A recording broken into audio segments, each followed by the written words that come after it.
Well, it's quite good news on the weather front. I think there's going to be a fair amount of sunshine around, particularly on Easter Monday. Mind you, these clear skies will mean a return of night frost. You can see a hint of that here on our temperature maps. Perhaps the frost's more evident during the second half of the week.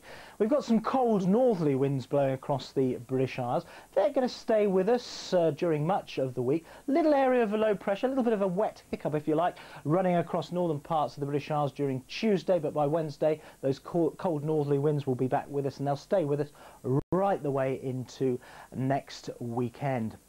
Now, as far as weather law is concerned, I expect you know the one about cast not a clout till May is out. Of course, that refers to clothing.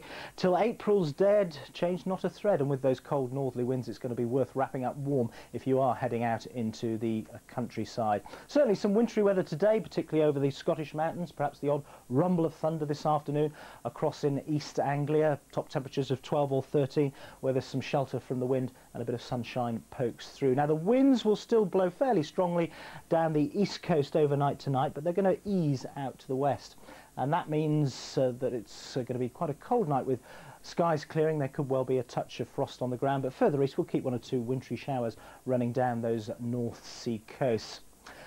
Frost's likely to be on the ground first thing in the morning on Easter Monday, but a lot of sunshine for northern and western parts of the British Isles will keep those showers going across in eastern England. Then, if you remember, I mentioned that little area of low pressure that's going to dart across Scotland during Tuesday, the wet weather heading southwards across England and Wales during the night time. So the wet and windy weather getting into Scotland and Northern Ireland during the daytime on Tuesday, and then pushing southwards overnight. By Wednesday, clearing away to the south with a return of the colder air and also some more of those wintry showers down the eastern side of Scotland and eastern England.